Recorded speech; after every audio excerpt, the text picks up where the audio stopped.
time will be had by all. I'd like to thank everyone for coming out tonight for our off-center Chapter 4 banquet. Normally it's in the winter. That's my fault for not arranging it better. But I think a good time will be had by all, and we have a great presenter here this evening who's going to tell us about their world travels, and I think that would be well worth the effort. And I don't think we could have picked a better day to have an indoor event. There's no snow in the parking lot this year. I was going to say, if it's March or February, it could be snow. So, I'm going to lead off with, we have a few pins and acknowledgments for our last year's chapter, which again is 18 months off. But I'd like to hand out the EAA plaques and pins that come with the organization. And first off, we'll start off with our former president, who's stepped down, Mr. Imran.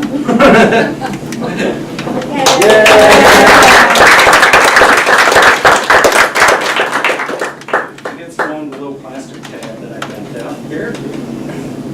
And, here we go. Goes in the Vita. Yeah.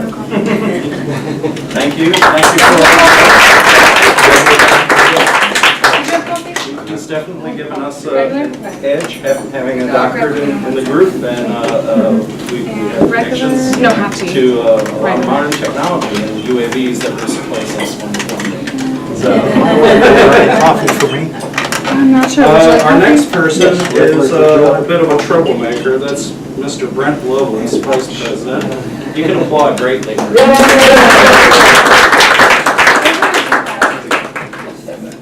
We also have the identity crisis president. So his alter ego will be taking us home tonight. Next up, our secretary, Mr. Thomas Mosley.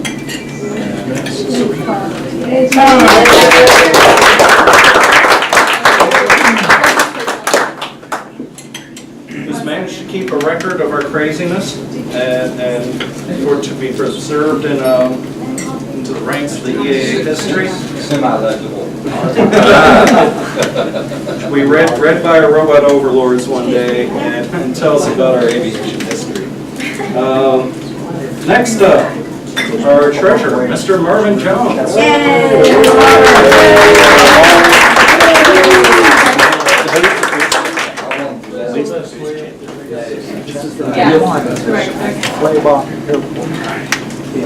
He's kept a straight spike on my fly-by-night actions with the chapter. Thank you very much. We have not gone under, and we've stayed afloat. And this chapter will be around for my daughters to be able to attend it. So thank you very much. Thank Morgan too for helping arrange the majority of this function this evening.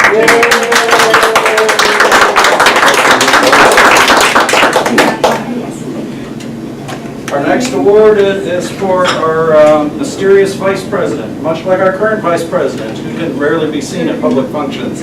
But Mr. Eric Higas is our Young Eagles coordinator. We've had 3 or 4 events under him so far, and all of them have been successful, and hopefully that will bring some new blood to the chapters. And I look forward to having more. And for those of you who don't know, he has a very aspiring political background, and chances are we'll all be marching to his rhythm. So it's good to have an aviation-oriented person getting into the field and help lead us. President Higas. President Higas, 2031. Next one, our newsletter editor, Mr. Carl.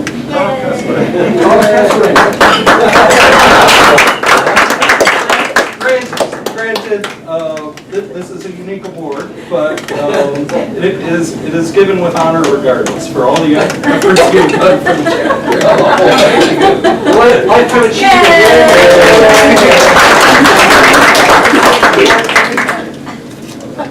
And lastly, Mr. Thomas. Bobby Thomas is our tech counselor. He isn't here this evening. I spoke with him just before the banquet, and he's taking care of his wife. But he is very busy promoting aviation. He signed off the one-wing wonder at Oshkosh last year. He's signed off a lot of aircraft, and I think you can. How many last month? He just signed off a Velocity yesterday. So he's keeping them in the air, and I'll see you tomorrow. Great resource for our chapter. A lot of history in the EAA. And that is it for our awards and class. And next, I would like to start with our speaker here.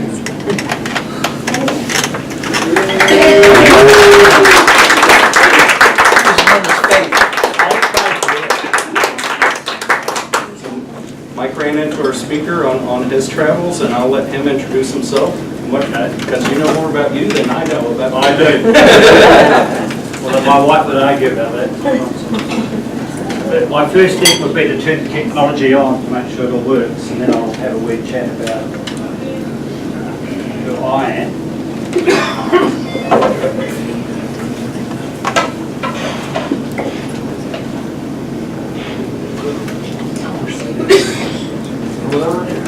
Is it coming on? Is the laptop on? And a little button. Slowly. Here we are. Okay, so while that comes on, right, sorry. My name is Peter Hendricks. I will apologise for my accent before I start, and also the speed at which I talk. We're from a very small country at the bottom of the earth called New Zealand. So because we are so small, everything we do is very quick, including our talk. So I and my wife Julie, to get here tonight, has travelled 10,000 kilometres or 6,600 miles from Vancouver. We arrived in Vancouver on the 27th of May, and we bought a 1989 Winnebago camper. We named her Sally, which was Julie's idea, Mustang Sally, so on the song. And we've just driven across Canada, up to Nova Scotia, around New Brunswick, down through Maine, and arrived here. Well, last night I stayed in Walmart, about 70 k's away, and today we arrived in the Greenbelt, and we're in the Greenbelt for 3 days to explore your wonderful area. Yay! It's been a long Thank you. Julie has been here before. When she was 18 or 19, she decided to be a nanny in Los Angeles. This is my first trip to America, although last year I spent the season flying in BC, working for a company up there doing fire and forestry.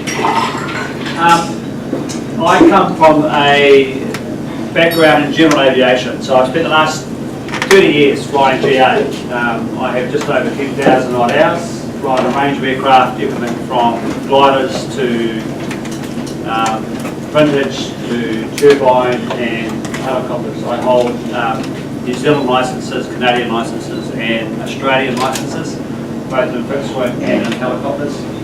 I'm also a flight examiner in New Zealand, and do a whole range of things related to aviation. My passion is vintage airplanes, and I always say that I was born probably 50 years too late, and would have loved to have been in the pioneering era. And with you guys with number 4, you've obviously been around a long time. And EAA in New Zealand is still fairly new, and our mecca is to all get to Oshkosh, which we did last year, and we thoroughly enjoyed it, and what a great show that was. So my talk tonight is a little bit about New Zealand, where we come from, what we do and how we do it. Our aviation background is, some would argue, we have a guy with the surname of Pierce. Some would argue that he was the first person to fly, but America has claimed that fame with the White brothers, so unfortunately we can't do that. So The whole purpose tonight is to talk a little bit about what we do, show off our backyard, talk a bit about New Zealand, and for those, how many in the room have actually been to New Zealand? I've talked to one gentleman. You two, I know, right? For those of you who don't know where New Zealand is, it's in the other hemisphere, and some people will think that we spend our time flying upside down most of the time. Unfortunately, we don't. The sun still rises and sets in the same place. Our temperature range and our location is very similar. We still speak English, even though our accent is slightly different, although I'm finding that when I travel through America that the accents are very different as well. And we had two extremes last year when we flew to Oshkosh. We had a girl from Georgia, and her accent was broad, and then we had another girl, an African-American girl, who got her safety brief out in about 3 seconds. I think it was quite amazing how she could say so much. So, New Zealand. The wrong way, there we go. Okay, why New Zealand? This is a map of New Zealand for those who have never seen New Zealand. Alright? We have two islands. We have the North Island, which is quite rough namely, and we have a South Island. Okay, we can see one's north, one's south. Our population is only 4 million people. What's your population in your state? It's about 4 million. A lot of people, okay? We're not used to so many people. We're not used to your roads being 4 lanes on each side. We're only used to having 1 lane on each side. Plus we drive on the other side of the road. So you can imagine me trying to navigate a Winnebago. Okay, here we go. Anyway, so we have 3 million people in the North Island. We have 1 million in the Auckland region, and the Auckland region is there. So just our biggest city in New Zealand. And of course we have 1 million in the whole of the South Island. The South Island is where our mountains and lakes and that region is there, and Wanaka is where we are based. For those of you who want to know why New Zealand is called Kiwis, this is our native bird here, which is a young chick. They are flightless birds, and they are nocturnal, so they spend most of the time hunting during the day, at night, and sleeping during the day. Unfortunately, we don't share that thing. We're early risers, and we try and make the most of every day. Another way. Okay. This photo here is our hometown. So this is Wanaka. This is where we live. Wanaka itself is on the 45th parallel. And I learned last year when I was working in BC that BC is about 45, 46 degrees, so very similar in location and also very similar in climate. Our population is only 7,000 people, although it does swell to about 20,000 in the summer, and the same in the winter with dual season. So summer with lots of hiking, lots of water activities, lots of mountaineering, and in the winter we have 4, 5 ski fields within about half an hour. When we say ski fields, we mean little ski fields, not like your ski fields. You can hop on the skis and keep going to your accommodation. Ours, you drive for half an hour to the top of the mountain and ski 10 runs by lunchtime and go home. Our fields are very small. Temperature ranges, for those of you who work in Celsius, from -8 degrees to plus 28. In fact, we can get up to plus 30, and this winter is a very harsh winter for us. And we've actually got down to -22 in our area. So we leave the winters, we leave our staff that, because like general aviation is probably no different than what it is in Canada or in America. It's very hard for us to find very good staff. So we tend to pay them salaries, we escape for our winter, it keeps them in a job, and they thoroughly enjoy it. Okay, so some of our backyard. This is just Wanaka here. This is probably late autumn. The snow is starting to arrive. This is Wanaka. Wanaka is the 4th largest lake in New Zealand. It's 45 kilometres long, 1,000 feet deep. Its uniqueness is we have a number of islands. This island here is called Oahu, and there's another wee lake in it. So if you can imagine the Russian dolls, where we have a big sea, we have an island, then we have another lake, and then we have an island, and another lake beside it. So it's very complicated over here. These areas here are just some of the local area within sort of probably 20 to 30 miles from where we are. This is Wanaka Airport here, so you can see the lake up the top here, up here. And we can see our runway here, orientated northwest, southeast. We have a parallel seal runway and a grass vector along the side here. Elevation here is about 1,200 feet, and our runways, we work in metres in New Zealand. It's 1,200 metres, so 3,600 feet, 4,000 feet runway. Stop me at any time if you want to ask any questions. Overview of Wanaka, township itself. It's a fairly, I wouldn't say affluent area. Average price houses in this area here range about 600. Cheapest being about 500, most expensive being about 10 million. Anything with a water view, of course, commands a price. This is looking up towards the Matuki Valley, which is out to the west. This mountain here is our second highest mountain in New Zealand, just over 10,000 feet high. The thing, we have a lot of Americans come to New Zealand and fly. The biggest thing that we have in New Zealand is that we go from sea level to 12,000 feet in the space of about 30 to 40 nautical miles. So our vertical climb is quite high. In the States here you'll go much higher further as we get further towards the west, obviously. You'll go up to sort of 16,000, 17,000 feet, but you have a gradual climb to get to that level there. So we climb quite quickly, and with having surrounded by sea, our weather patterns and our flying certainly changes quite dramatically. Our Aspiring Summit, they nickname it the Matterhorn of the South. Most people who climb it will climb from the side here at the base. It normally claims 1 or 2 rides per year. It's a very pretty mountain, but a very deadly mountain at times. This is just on our, what I've done here is I've created a little bit of a route from, as Michael and Debbie will know, on our way through to Milford Sound. So we've gone from Wanaka through to Mount Aspiring.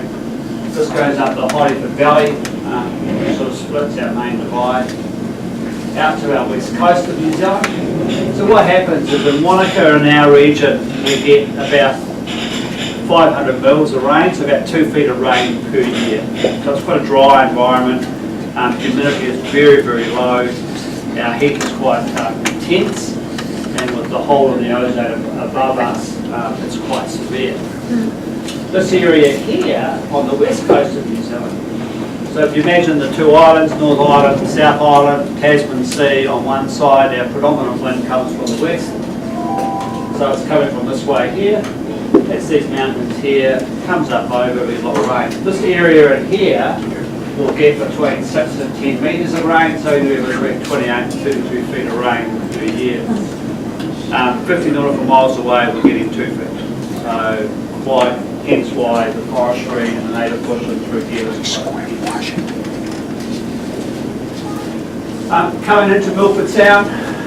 So this here is sea level. It goes up to 7,000 to 8,000 feet around us. The airfield's just in here. We got to Milford, didn't we, on your first day? I think the weather was good. On average, we get here about once every 3 days. Sometimes during the year, we might not get there for 2 weeks. It's a very iconic tourist destination. And in New Zealand, we have 13 sounds that run the south depth of the South Island from the west coast, starting at the bottom of the island, and work up to Milford, which is the last one and the most majestic as far as the scenery and the fjords go. So we can have glaciers up in here, and then we can have a fjord down through here. So I think we're one of 2 countries, South America being the other country in the world, that has both rainforests and glaciers, and we do the same. Just the rate of terrain around Milford Sound. If I'm talking too fast or zooming through too fast, tell me. My wife's always telling me to slow down. Today she timed me on one photo to see how slow. Slowly. You do everything It's fast. perfect. Yeah. So Peter, what do you think about going around there? Going around where? Going around Milford. Okay, If you decide to park the landing, yeah. What happens at Milford Sound, all right? It's one of the more challenging places in New Zealand. This airfield here is 700 metres, so just 2,000 feet. Runway, if we come in the morning, nice calm morning, we'll just come in through here, beautiful approach and land.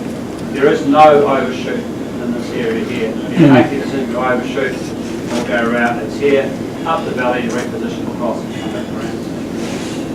During the summer months, we have a sea breeze which comes through. The sound itself is 16 kilometres long. So it's like a Venturi, the wind comes from the west coast, and across here we'll get anywhere between 25 to 35 to 40 knots. So our approach from here, downwind, across, we do a dumbbell turn and we come in and land. And I flew in there for years in the Northern Britain Islanders. Who knows what an Islander is? Yeah. Twin engine thing with 10 people on board, and I've had those engines screaming at me as I'm coming and trying to land, and I'm having to go around, let alone the people bracing themselves like passengers in there. So it can be a challenging place, it can be a beautiful place, and like all of us in aviation, there are some days that we wish we were flying and other days that we wish we were on the ground. And some days in here, we would rather not be anywhere near here. Peter, remember there are a lot of non-flying spouses. Okay.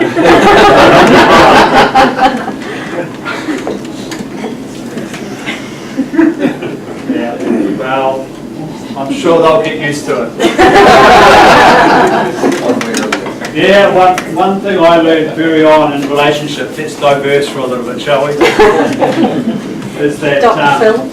No. Aviation is, for all of us here, no matter where we come from, whether it's from New Zealand, America, Canada, Europe, whatever else, aviation is a passion and it's in our blood.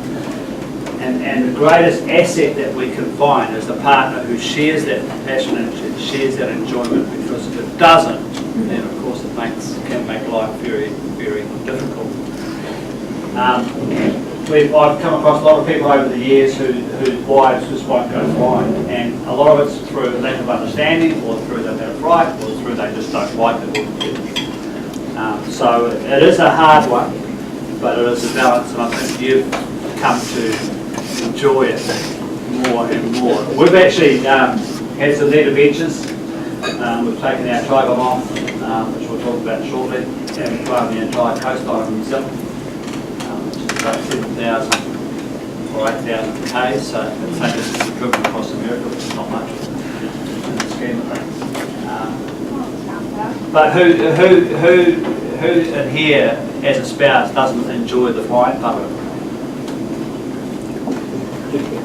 You don't.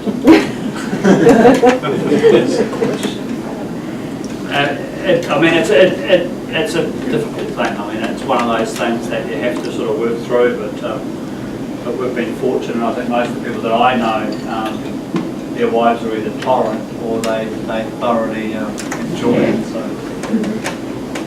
A view from the back end of Milford, so Milford Sound Airfield is just in here, looking back out towards the west coast. So from here, 2,000 kilometres that way is Australia, and 2,000 kilometres this way is Antarctica. A view out of Milford,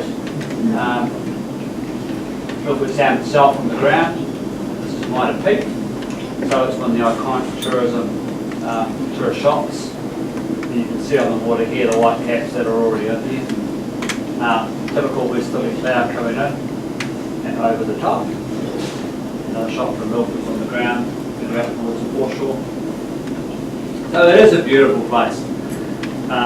But again, I mean, you've got 50 states in America, and a lot of those states are very unique as well. So you've got 50 different countries, 50 different personalities, and 50 unique places to visit. We're just fortunate in New Zealand that a lot of us do travel, a lot of us do get out and about, because we're so limited to what we see our country fairly smart in. You know, we used to complain about driving from one end to the other, but now, yes sir? About how far is it from the very northern tip of New Zealand down, of the North Island? 1,000 miles. 1,000 miles. Yeah. Not a lot really, scheme of things. Doesn't take long. Doesn't take long. Okay. No, we've just figured out. Yeah, we've figured out that driving across, people said to us, why are we driving across Canada? But Now, driving, is that as the mole digs, or is that as the goat goes up and down and up and Wow. down? Yep, the goat. goat. Okay. Milford Sound, just in here, this is Lake Quill. We flew in Lake Quill, did we? Did we get that far? Was it the? The wet lake on top of the, we took you in there and flew around. Yeah, Yeah, we did, we had to keep close Lake to Quill the in here sides. is, look back into the size of this room, but it's, highest falls down here, called Sutherland Falls, they go 1,500 feet down. There's a wet lake that circles in here, and another wet lake and stuff on top of here. So often we'll go in there, you'll notice that we've got some flat down for the aviators here. That just enables us to slow us down, increase our radius and turns, slow the whole process up, and give us a little bit more room to turn within the Crater Lake itself. A lot of our lakes at this altitude here still don't freeze in New Zealand. They're not cold enough. Some of the smaller ones will, but most of our lakes don't freeze. So you give you an indication we don't get that cold, particularly in this region here with being coastal. But we still get snow on it. I recall that our right wing was closer to the rocks than it used to be. Yeah, for us, I mean, it's all perception, I guess. This is Banquet Sound. You can see the west coast weather just coming in through here, and it changes quite dramatically within with the sea, the moisture, with the mountains, and the orographic lifting that we get. It's certainly changing. The two most touristy spots in New Zealand are Doubtful Sound and Milford Sound. Milford Sound is so spectacular that you go and see it, to view it. Doubtful Sound, you go to experience it. So when you do an overnight cruise in Doubtful, they'll take you up one of the arms and they shut down the boat, they get you to sit on deck and they get you to sit there for 5 minutes in complete silence. From Milford Sound down, there are no roads, there are no dwellings, there are no people, there are no anything. It's wilderness. A lot of it's never been stepped on by man or even explored.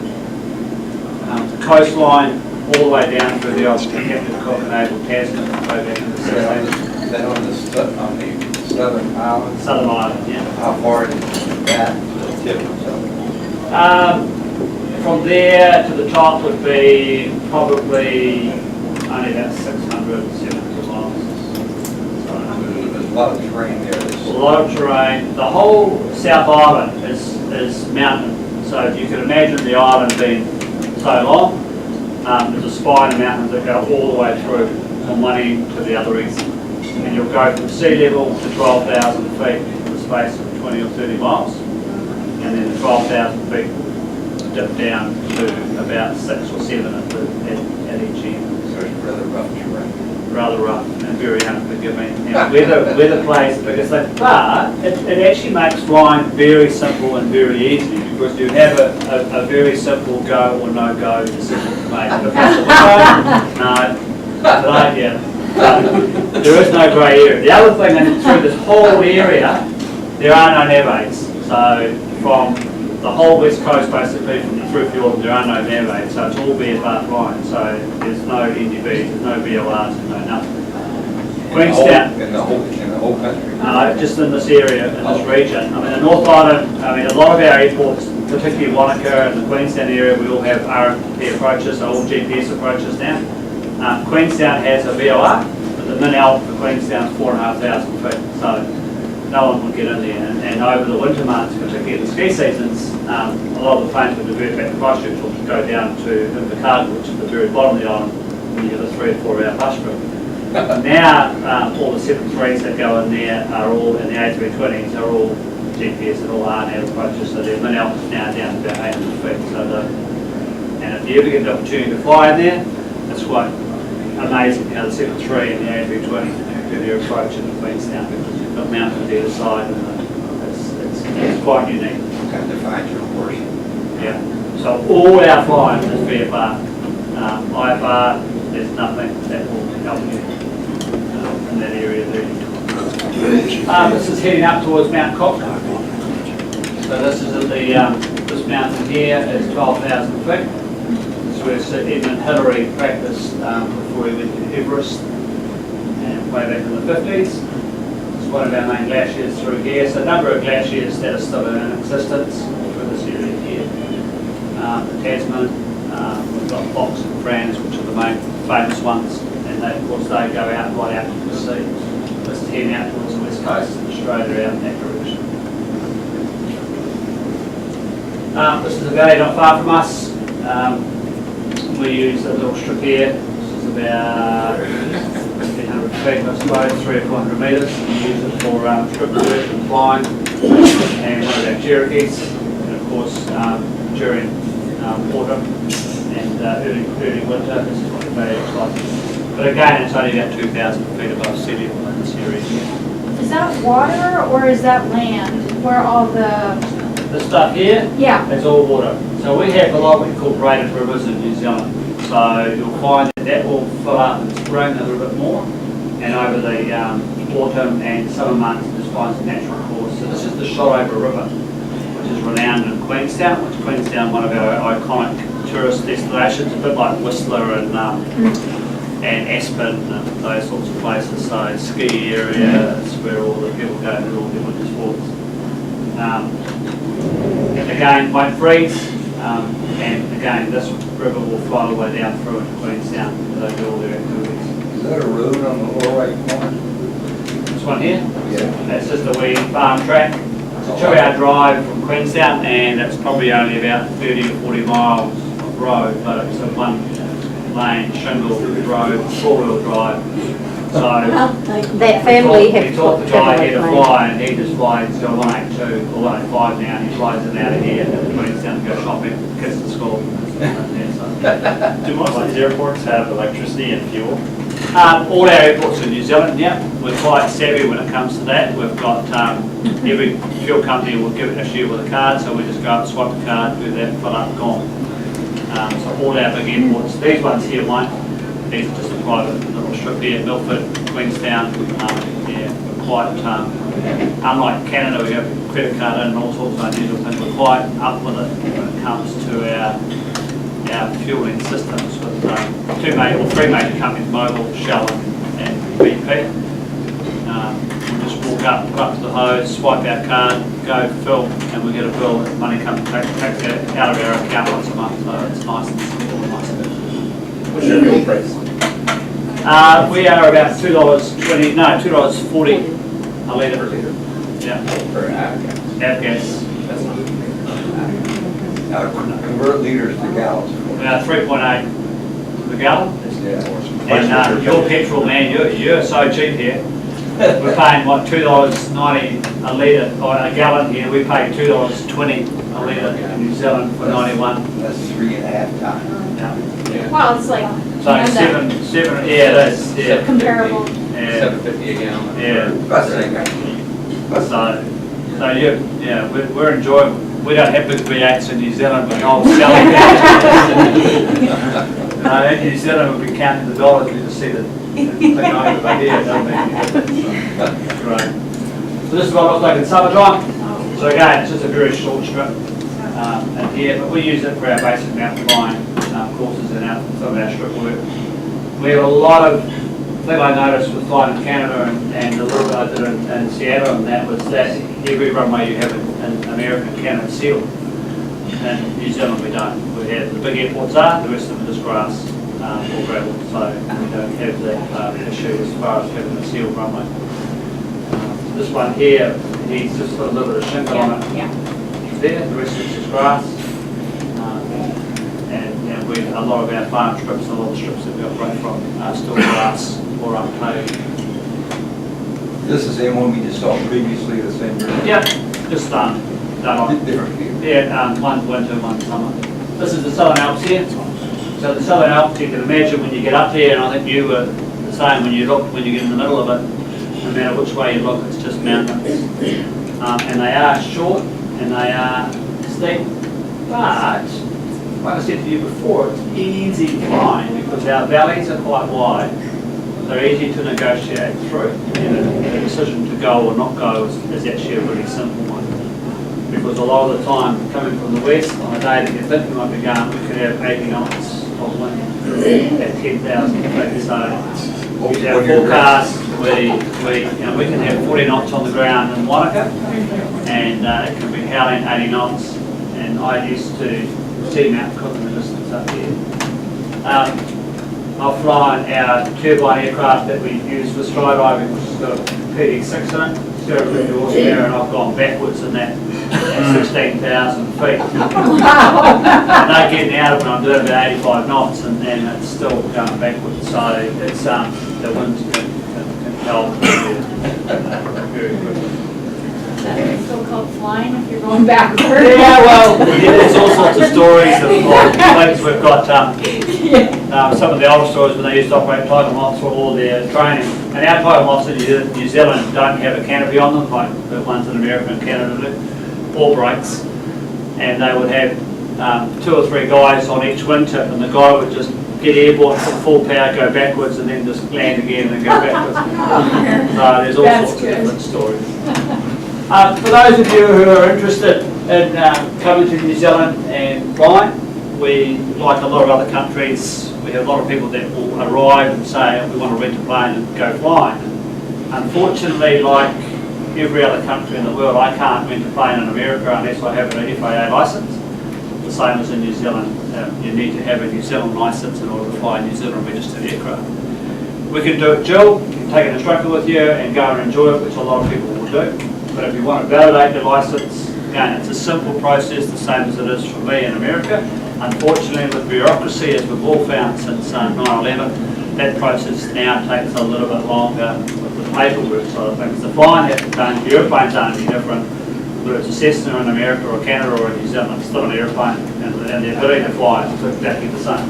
But bureaucracy has got in the way, unfortunately. And New Zealand is no different. So, you must have a current licence, including the current medical. Alright? You've got to have our minimum requirement for PPL in New Zealand is 50 hours total time. You've got to have 15 hours of flying in command. We do 5 hours of instrument flying. And nowadays, our CAA have decided, because of our location, that you now require 5 hours of terrain awareness, which we've always taught, but now it's a mandatory thing on a licence. It's not an ICAO requirement, but it is a New Zealand requirement. But that 5 hours we tend to cover when we do VFR and we do your local training anyway because of where we are, so it's not a complicated issue. What does it cost you here in America to get your, once you've done all your testing and your training, to send your licence off to the FAA? What does it cost you for your licence fee for your application? $5. How much? $5. Okay, we're $233 to do your application.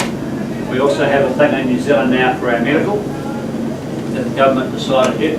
New Zealand's a user pay state, so if I go and land somewhere, I pay for the landing fee. If I click the button to talk to someone, it costs me $7.50. My landing fee at Wanaka will cost me $10. If I go and land at Milford Sound, it costs me $65. If I go and land at Queenstown, it's $35. If I want to fly a flight plan, it costs me $7.50. If I want a weather forecast, it's going to cost me to do all those things. CA also charged me for my medical, so before I can go to the doctor and get a medical, I have to have a receipt from CA to say I paid the fee, which is $313. Now, of course, I'm on 6 monthly medicals because I'm over 50, and it costs me now $4,500 every 2 years to keep my licences. That's just New Zealand license. That's just my New Zealand licences. What's that? I have 4 medicals, so $313 each time, plus the cost of the doctor to go to my medical. Free medical? Yep. To do my ACAT or my flight examiner rating, it cost me $1,500 to do that, plus my OCAs, plus the other things. So that's what it costs. So New Zealand is not a cheap place to fly, based on our CAA because of our population base. And like a lot of other countries in the world, our civil aviation are trying to squeeze out that general and recreational flying. So we've had a real big shift towards the recreational guys and fun. And our CA have just recently allowed like a class 3 medical, like you already have, for our recreational guys. So if we lose our class 1 or class 2, we can have a class 3 which still enables us to fly based on our current licenses. Excuse me. So, operations-wise, if you come to New Zealand, we still have Part 61, the same as you do. Right? We operate under Part 91, the same as you do. Our rules are actually parallel to yours. So, if we operate a commercial operations, which we are with 135 and a 141. So, our ruling system is very similar to America. So, when you get there and you think, oh, I'm not quite sure, our map's slightly different and our airspace slightly different, but our overall ease of flying is actually very, very simple. Unlike Australia, they operate under a different system. So straight away you'll be familiar with 61, straight away you'll be familiar with 91, and the rules haven't really changed that much. And the maps as far as the briefing, so if you arrive with someone like me, you wanted to convert your licence, you have your US licence, you've got your US medical, we go for a fly, we put out the BFR form, I look at your experience level, and if you've got several hundred hours or 1,000 or more hours and you're flying in different parts of America, you've already got some mountain flying experience. That doesn't take us very long to get that paperwork together, send it off along with your fee. You can have a New Zealand licence back in about 10 days. So it all takes time, and unfortunately it all costs money. Like everything in aviation. Most of our airspace in New Zealand, we have large areas of GE airspace. So we don't have, like I think here in Canada, you have a low level part where you can stick through a lot of places, low level all the way through. We don't have that.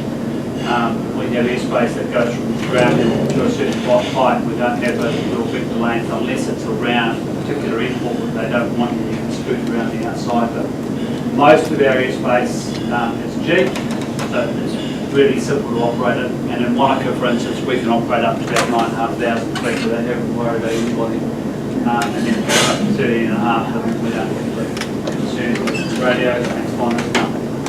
No radar in our area anyway until we get 16,000 feet, so there's no problem. Most of our airfields in our area are uncontrolled, so there's no tower, there's no Unicom, there's no ATIS, it's all look out the window, yep, it's a good day, let's go flying. So we still have that freedom, we still enjoy that freedom. I can hop at my Tiger Moth, put on a headset without a radio, leave the transponder turned off, leave the radio turned off, and fly the complete length and breadth of New Zealand around there without having to talk to anybody. So we still have that luxury, but it is changing, and our CAA are trying to move to our mandatory S-mode transponders and all sorts of other things like the rest of the world. Hourly rates in New Zealand range from about $240 an hour through an airplane. Now that hourly rate includes the instructor, includes our taxes. In New Zealand we pay 15% GST on everything. Unlike this end of the world where I'll go and buy something and that's not a bad deal, I get to the counter and they say, oh no, there's plus this tax and plus that tax. In New Zealand the price you see is the price you pay, that's all included. So that is inclusive of your fuel, inclusive of everything. The only extra charge that you'll pay depending upon where you operate from will be the landing fees or the costs associated with flying a flight plan and that sort of thing. In New Zealand it's not mandatory to fly a flight plan as long as we have some form of flight following. So you can say to your friend or mate or whatever else, I'm going to go such and such, and can you follow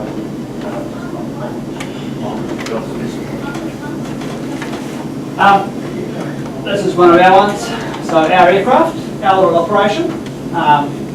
I started this business, how long ago? Almost 10 years ago. I've had 30 years in GA, and I got sick of bureaucracy and sick of aviation and earning no money, so I joined the New Zealand Police and spent 6 years as a police officer and detective and forensic photographer in Auckland. And Auckland, believe you me, is no different to any other city in the world. It has its pockets where we're not immune to violent crime and whatever else. We were then down in Monaco on holiday and got offered a job flying again, so we took the opportunity, and then 2 years after that we started our business. So we operate in an idyllic part of the world. Just one of the little strips that we'll just go and land on, and we'll take husband and wife for a nice anniversary or a proposal or anything like that. We'll go and land, fly in formation with the two tigers, set up a beautiful table, and we'll a glass of local wine. The site doesn't, of course, but the people enjoy that, and in a very idyllic and remote location. How do you make sure the cows don't wander onto the... They're pretty good. They're all well trained. If not ground beef, eh? You actually do, Pete, Sorry? did you explain how you clear the sheep Oh, off we the clear the runway? sheep off the runway or the cows off the runway. Yeah, a few low passes and eventually Yeah, they'll that's move. true. Yeah, they're pretty good. Yeah. So we operate 3 de Haven type moths, and you'll notice that in our Hardy bunch in the South Island, there's no canopies on the original ones. The English were the same. It's only the Canadians that put a canopy on because they're a bit, they obviously felt the cold a bit more than we do. Although there are some days in the winter where I'll fly and come back and I can't talk, so I can't even feel my face when I slap myself, so I know that. And this is just the scenery out of the Tiger on our locations. This is just some of the terrain. We have 3 Tigers. We have this one here, which is mine, and the other 2 have been rebuilt. This one's still pretty original, and for me, this one's like putting on an old pair of slippers. Sit back and just relax, close my eyes, and you notice your way around the area. And I feel more comfortable in this than I do with anything else. And I guess that's why I have an affinity to that era. And we'll see in further slides that our hangar and everything else was done up in that sort of era. This is the military colours that they were based in. Yellow obviously has to be visible, so they could see them. A number of accidents caused while training, laying on top of each other and not being able to see each other. All sorts of issues, which aren't immune to the Tigers, of course. We also operate a WASO. We have a YMF5 that we imported from Colorado, so we're going to meet the owner on our travels across the states. And they obviously have because of the luxury of having 2 passengers in this one here. And again, we'll go and lean on those strips, do a nice picnic. And so she's a great asset to what we have. Burns a little more gas, though. Yeah, a bit more gas, she's a bit quicker. A few more comforts of home, and it's got brakes, and it's got a, She's got a heater. It's got a heater, for the There's a heater in the big front. old radio. And it's easier, I can hop in and just turn the key or push the button and she starts, whereas the Tiger, I've still got a hand swim the damn thing. And I have people on when I've got them in the cockpit and I say, you look like a woman in the morning, but they don't like early starts or cold mornings, so. I always get into trouble for saying that, but I'm going to so it's all right, I'm going to leave. Can't imagine why. And again, but the scenery and the location is why our business does so well. It's I could have these airplanes operate somewhere else and it wouldn't work. Our scenery and our location is what sells it. And we operate 2 Piper Cherokees, which we use for our basic training, and these are all got 160 horsepower engines in them with power flow systems. So we use them in and out of the streets, on and off beaches, and in short runways, and they work well. They're a great workhorse and great environment. And again, some of the areas that we fly. 172, which we operate as well, and we use it for all sorts of things, incentives to beach work, to this is the West Coast beach, and the bay, Milford Sound, is just around the corner up here. This beach here looks well for us, and it's renowned for what they call whitebait, which is a New Zealand delicacy. I know you have crab here, and we tried our first lobster roll up while we're up in Maine, and now we've had crab from here. We'll have to go through the rest of the states figuring out what their local delicacy is. As long as it's edible, I suppose it'll be alright. So they have whitebait, which is a tiny little thing. And it's a delicacy as well. And again, very, very short season. And we have a Terrier, which we bought from an old guy who had it from new. And every year he decided to take a paintbrush and a gallon of enamel paint to it, just to make sure there's no corrosion. So by the time we got it, we ended up recovering it and putting a new engine in it and re-bolting it. So she does our basic tailwheel training and also aerobatic training. And a great little fun aeroplane for people to build out. Of course, she goes upside down as well. Our operation, as far as our area, we've got a smaller office, so we've tried to do it up in a sort of a nice area where we sell a bit of stock and we have it in that 1930s sort of atmosphere. Our hangar, all airplanes in it. So we've relined our handle with corrugated iron, a bit of memorabilia, and everything fits nicely in there. And MG works, yeah. And she hibernates over the winter. We have an MG too. And of course, we get used for all sorts of things, so we do a lot of TV work and a bit, as far as the old nostalgia goes, and we enjoy getting this stuff being part of what Vintage Aviation is all about. And Vintage Aviation, when you look at it, when a lot of you guys in the EAA and a lot of guys will go back and build smaller airplanes, but when you look at the pioneering spirit of the early aviators, all we're trying to do now is to recreate that whole theme and that whole atmosphere, and that whole passion and that whole freedom and that whole romantic notion of what flying was all about. And we talked a bit about before, like saying with the spouses, about that whole getting people involved and evoking emotion. That's what vintage airplanes do for us. And for us, when people arrive, it's not just about taking people for a ride on an airplane. It's to get people to stop and realise where we've come from. And if you look at the history of aviation and that early period, you know, when an airplane went over, everyone stopped and looked up. When an airplane came to town, everyone gathered around. And if we went and we travelled somewhere, it was an adventure, it was an experience, it was exciting. Whereas today, you know, we use it, we complain if the bags aren't on time, or the planes aren't on time, or the food's lousy, or the weather's closed in. So today we've become so used to using it as a means of transport rather than using it from what the whole purpose of what it was about earlier on. And as kids, and why we learned to fly was to evoke that whole emotional side of what aviation is about. That's what we enjoy so much. And that's what I enjoy so much, with just the whole sense of that freedom and that whole romantic notion of what aviation means to us. Any questions on that? Any comments on that? Who does the mechanical work? You have a couple of... Yeah, we have an engineer. Because we operate these all on 135, unfortunately in New Zealand, like in America here, I could operate these on Part 91 if I'm just doing A to A.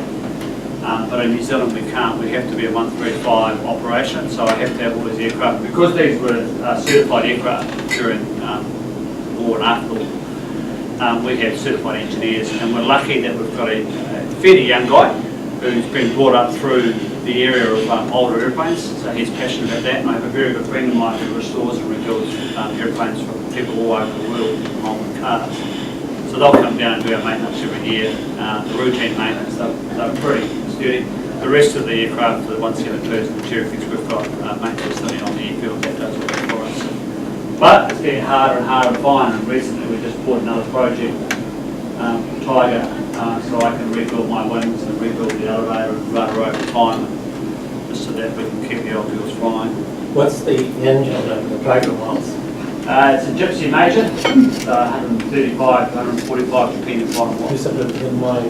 Inline, 4-cylinder, yeah, upside down, Lexor, like everything English does. 1500 hour TBO, and just runs on 91. Still got the old bronze heads, very reliable, and just chugs away quite happily. That's Sally, by the way. This is our 1989 Winnebago. This is what for us here so far. Which is for sale in September, right? Yeah, well, when we get back here, we'll sell it for half what we paid for it. So, but she's great. Great bit of it. I presume they're from America, aren't they? They're American. Yep. Yeah. Great engineering, man. That engine is just beautiful. Beautiful. This is an idea of where we've come from so far. So we started off in Vancouver and we've waved our way all the way down through here and up around through here, and then we've come all the way down through here. So we've travelled a fair few miles, and now we're going to go all the way back. You know, for us, life's an adventure. You know, we can sit on the sofa and say, I wish I'd done this, I wish I'd do this, things like that. But some days you just got to get out there and just do it, and just make the decision. And life is very short, and I spent a few years as a forensic photographer photographing death and destruction. And it makes you realise that that life is short, and we'll all know people who have gone through and have wished they'd done something and never actually quite got there. And we would say to people, we say to our students, we say to our kids, we've got 5 that have all left home now and all off in the world doing their own thing. Life is an adventure. It's there to be enjoyed, and the world's such a big place and yet such a small place. And when it comes to aviation, it's actually really neat. No matter where you go, we all have the same affinity when it comes to flying and aeroplanes. So, any other questions?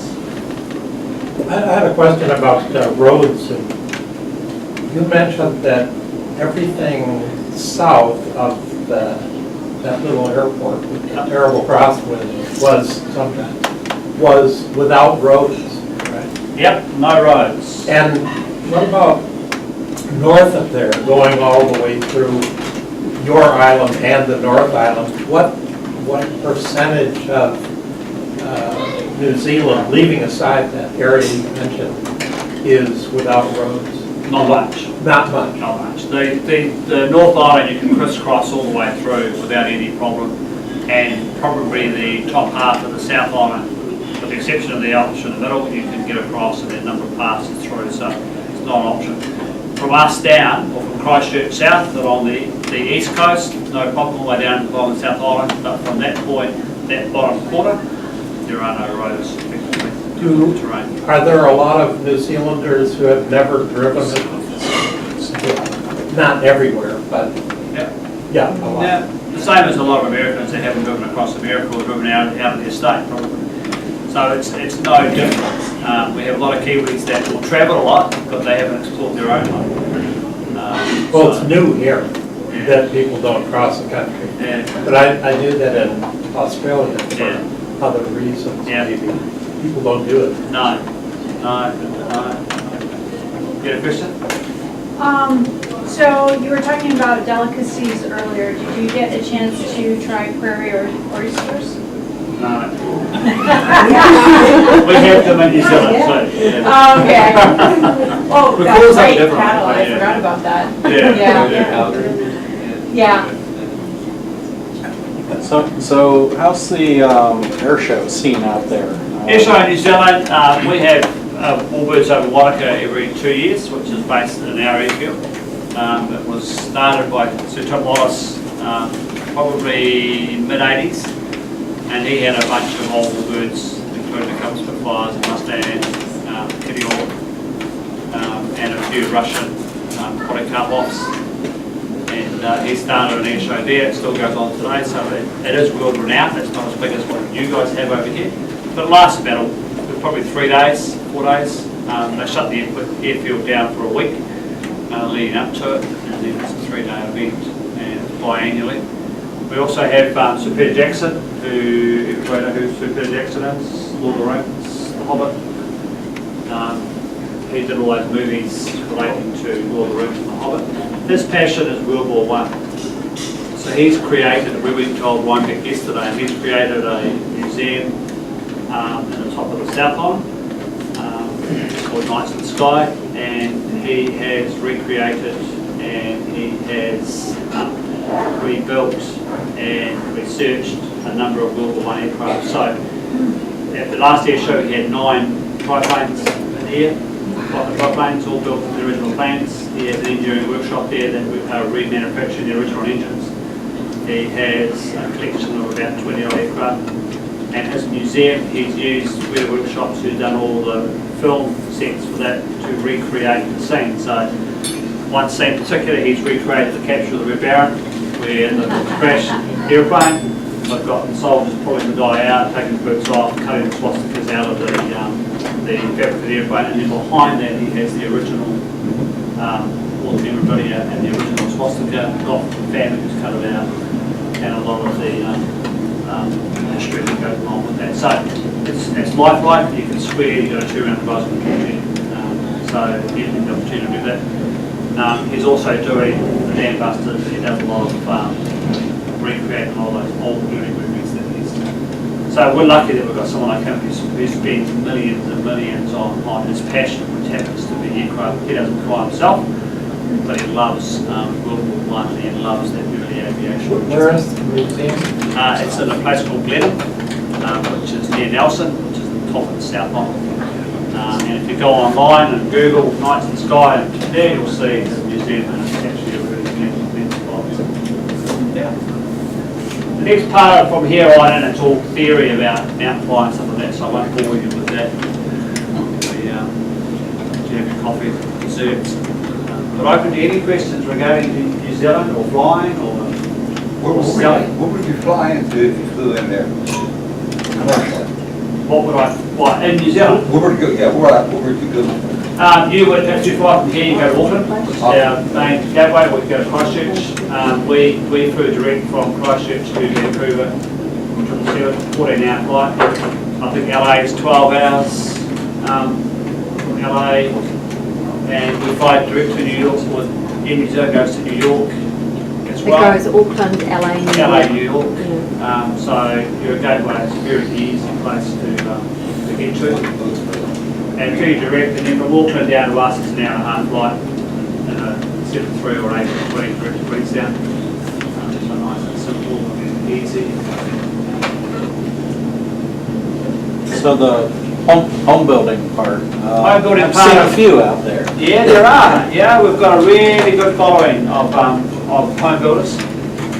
Wanaka, we've got a number of people who RVs are obviously very, very popular as well. We've got a lot of the carbon cubs now that they build themselves. We've got some tenants. We've got a following of everything from minicabs to jodels to whatever you can think of. We do have them. And because a lot of the guys in New Zealand now, the way our rules were, if you were home building, with a home build, you had to build it off the plans. You couldn't have a kit come in and do that. They had to be allocated that way. Do you have any teeny twos? That's my design. Is it? Yeah, I own it. I don't know. You could Google and find out. Mr. Google seems to know most things, so. Well, I know there's at least one that with a 2200 Jabiru in it. Yeah, in New Zealand or? Yeah. Yeah, no, there's a wide range of aircraft, so. I've sent us several sets of plans, so Yeah. it's taken them up for 40 years. Yeah. There's a little metal pop rivet airplane. But no, we Got have, a truck body on it. okay, we have a really good following as far as the Home Builders Associations go in New Zealand, and a lot of them will head off to Oshkosh and enjoy that area as well. Last year they brought a 747 in. Yeah, for Australia and New Zealand. Yeah. Even though we're a long way away, we tend to sort of keep up with what's going on. But you said that at one point you had to build from scratch. Yeah. What's the situation now? Situation now, depending on, because a lot of the kits have been approved, and we've followed the FAA system as far as the rules go, so it's a lot easier than what it used to be. Same with the licensing part of it, it's a lot easier. I'm trying to imagine landing a light sport aircraft, 40 or 50 knots and tying it down. Yeah. You wouldn't go to Milford in it, that's for sure. But I mean, a lot of our aircraft and a lot of our airports, that's on one extreme of one area there in the country. The rest of the area is pretty good. Just land across the runway. Yeah, there's no cross runway.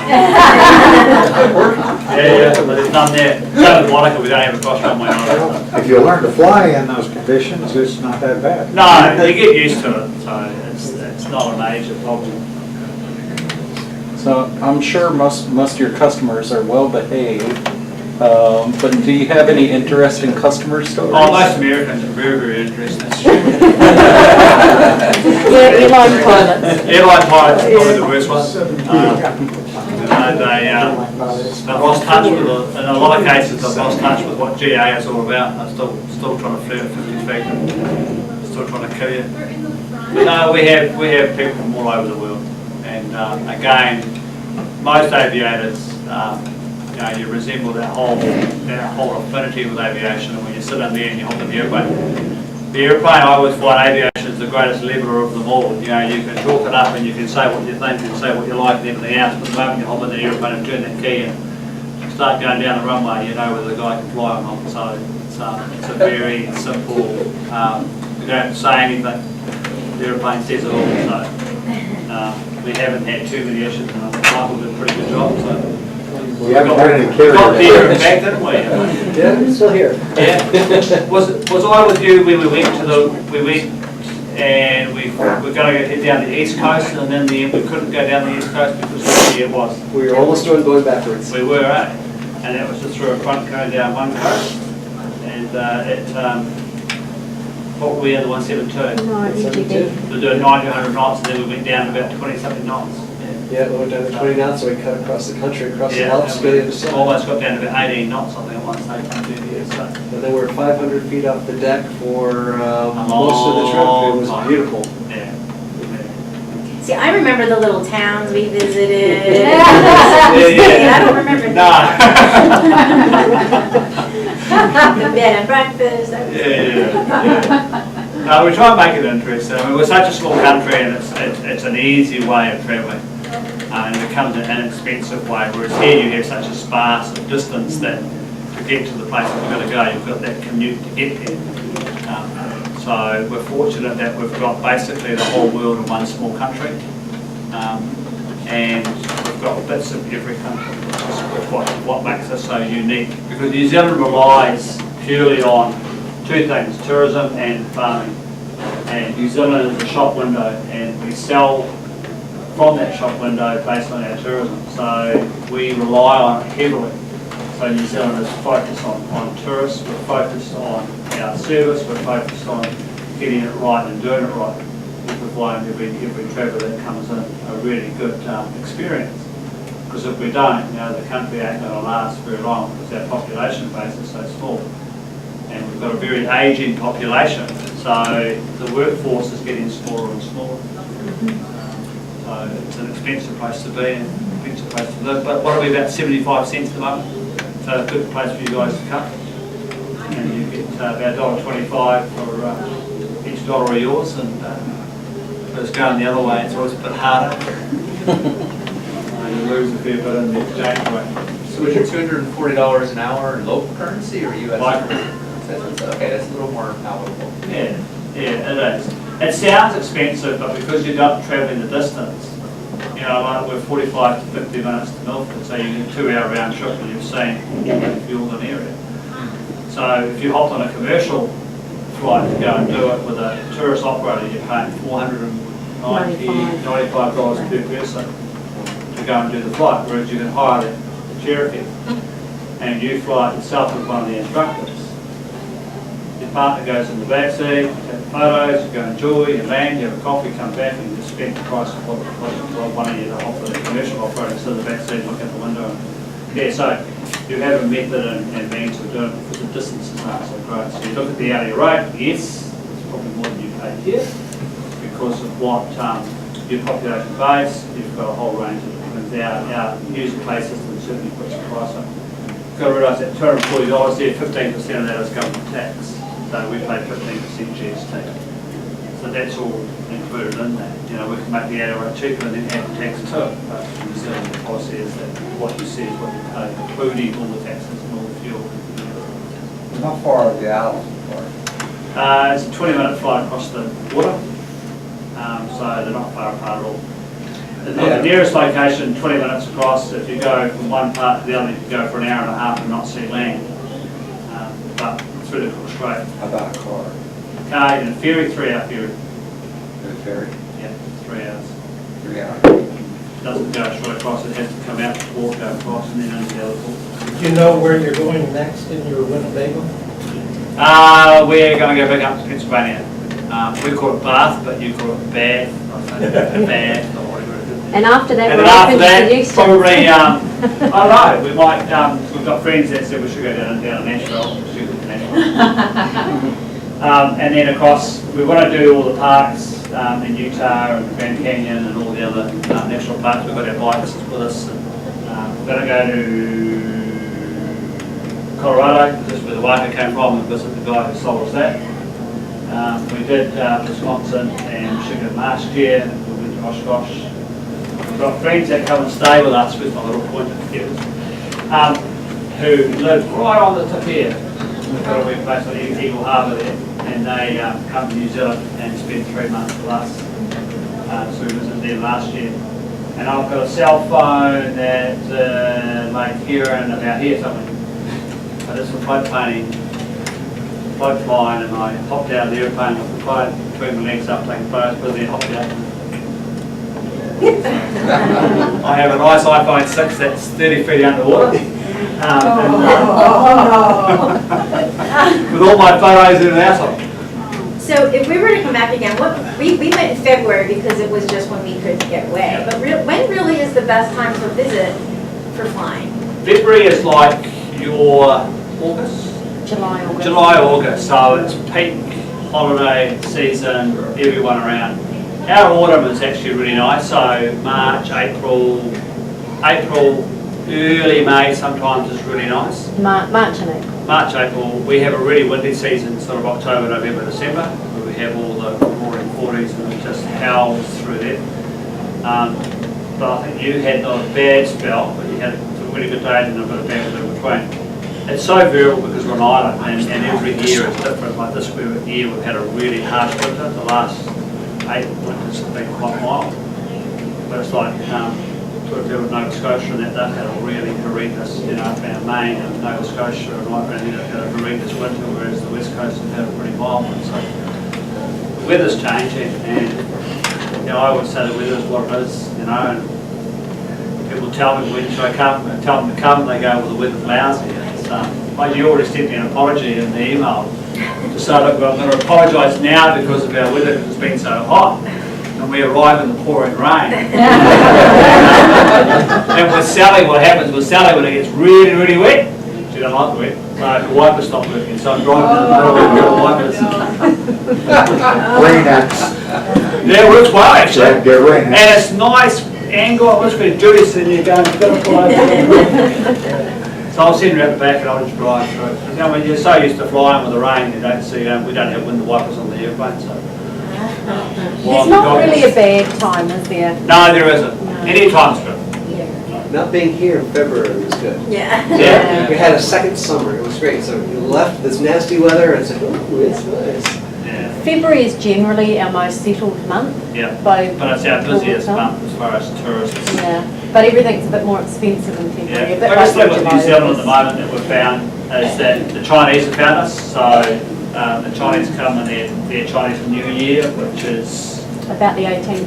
But it varies each year, but around yeah, the 18th. within a week or so, mid-February, and all of a sudden now it's just, and when we talk the Chinese, we talk of numbers, it's horrific.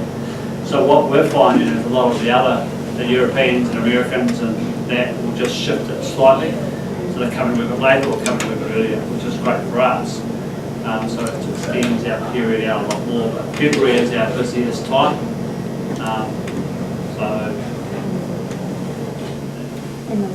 Yeah. So are you going to do the reverse and do any flying tours while you're here? Or hitching rides? Yeah, I did some more flight plane stuff while I was over here. I enjoyed that so much last year, I've done a bit more. I would like to fly across New York, so I'll go and find an instructor who will take me, and maybe a bit of flying as we get over the other side as well. But I mean, I fly full time. I'm fortunate that I spend all my day in an airplane, and I actually enjoy the break. Whereas most of you guys work all the time and enjoy the flying part of it. On this sort of trip here, I've had 3 really busy summers. I average between 800 and 900 hours a year, so I do a fair bit of flying. All GA, so lots of takeoff and landings, lots of flying, so it's not long cross-country flying. Our Tiger Moth, for instance, are only 20-minute flights, half-an-hour flights. So we do lots and lots of that, so we're up and down all the time. So for me to actually have a break from it, just to learn and Sally and drive, it's great. It's a completely different thing for me, so I'm thoroughly enjoying that, and I'm actually enjoying the break away from flying. I like to plot across the States and look at the old airfields and just tinker and look at the amazing array of aircraft that you have here and the history that you have here. And that's what we're finding that we're thoroughly enjoying. And antique shops, which you have so many of, compared to what we have at home. Owl's Head up in Maine, the museum up there is incredible. Which one's that? Owl's Head. Right, yeah, no, we didn't get there. We saw it and looked at it and drove past it. Yeah. Well, we were there after 5 and it was. Yeah, we were past timeways and we didn't want to stay the night. We had a pressing engagement in Maryland, so we had to. It's always hard, so yeah.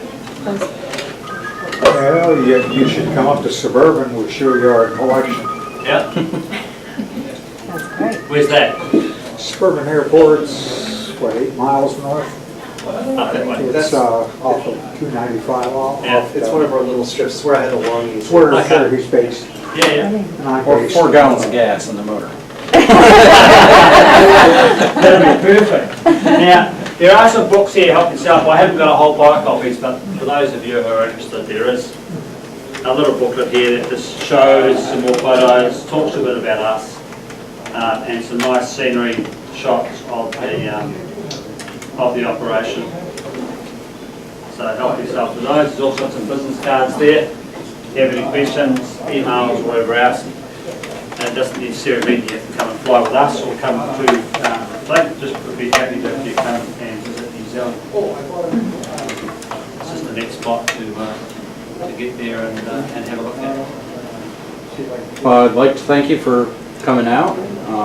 I mean, this is a great speech and really inspiring, and I'm sure many of the people around the table will be looking forward to their next trip out there. And we're great.